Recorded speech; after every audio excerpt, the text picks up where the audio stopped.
Good morning, Year 4, and welcome to Friday's maths lesson. This is your final lesson of maths for the week, and this is your final lesson of addition as well. So we're going to be moving on to subtraction next week. So in your booklet, I would like you to turn to page 10, and this is the page that I want us to be looking at for today. Now we're going to go straight into question 1. So as you can see, it says write 10 different pairs of 2-digit numbers which total 100, and the first one has been done for you. So you can see that 36 and 64 make 100. Now, you can't put 99 and 1 because in here it's asked for 2-digit numbers. So it's got to be numbers which have 2 digits in there. So you're going to be thinking of 2-digit numbers, 2 pairs of 2-digit numbers which together make 100. Now you could start with using your number bonds to 10. So I know that 9 add 1 is 10. So 90 add 10 is 100. Those are 2-digit numbers that you could use, or you could challenge yourself if you are finding it a bit easy, like they've done on the example here.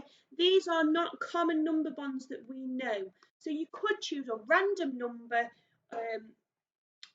0 to 100. It's got to be a 2-digit number. So let's say from 10 to 100.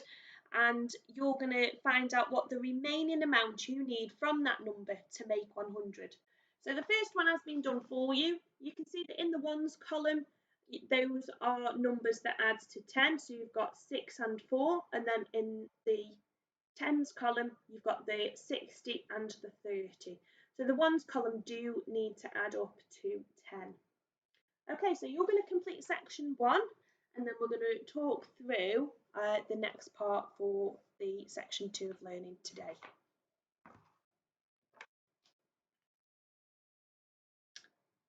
Okay, so hopefully we have finished our other 9 pairs for our digits to 100. We're going to move on to section 2. So section 2 is column addition, something that we're really familiar with now. We've done it quite a lot in school as well as at home. So you're going to work out the answers for those 4. So I'm not going to work through them with you today because you are already aware of how to do your column addition. So this is going to be an independent task for you. If you do need some help, then just ask your parents or ask whoever's with you if you just need a little bit of help with something. But I think we've done quite a lot of this in school. So you're going to do those ones by yourself, and then we're going to come on to section 3. So you can pause the video now, and then you can resume back when you've done them 4 questions for column addition.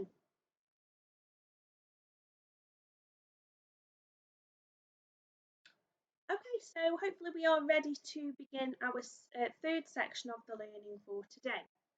So if we look at section 3, it says to complete the sums below. So the sum is our number sentence.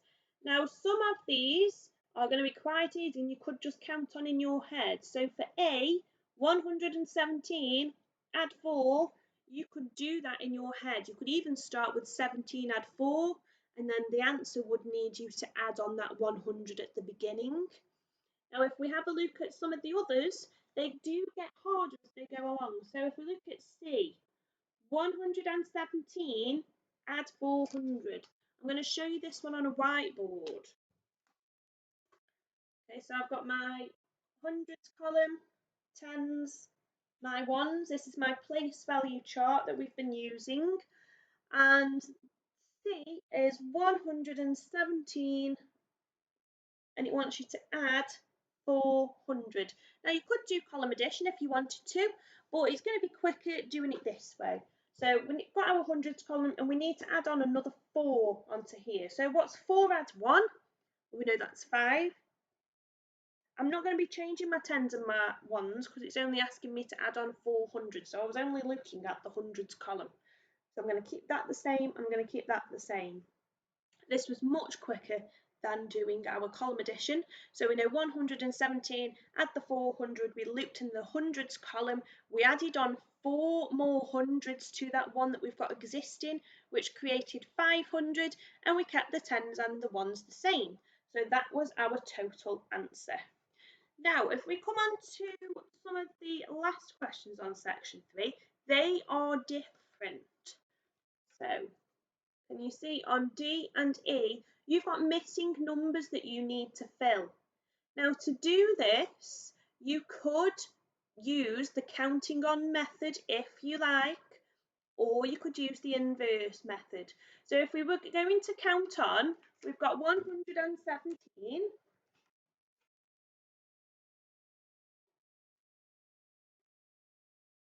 And the answer equals 217. I need to know what that jump is going to be. So what could that jump be? Well, I know that my ones are the same, both 7. I know that my 10s are the same, but my hundreds have changed, and all that's happened is there has been an extra 100 in here. So actually, all I've had to do is add on 100. So your number sentence for D would show 117, add 100, and then you would have the equal sign already written in your books, would equal 217. So that's one way you could do it, counting on. So you've got some of them that I've gone through with you, the rest of them you're going to do by yourself, and then when you're ready to come to the final part of the lesson, then you can resume the video. Okay, off you go.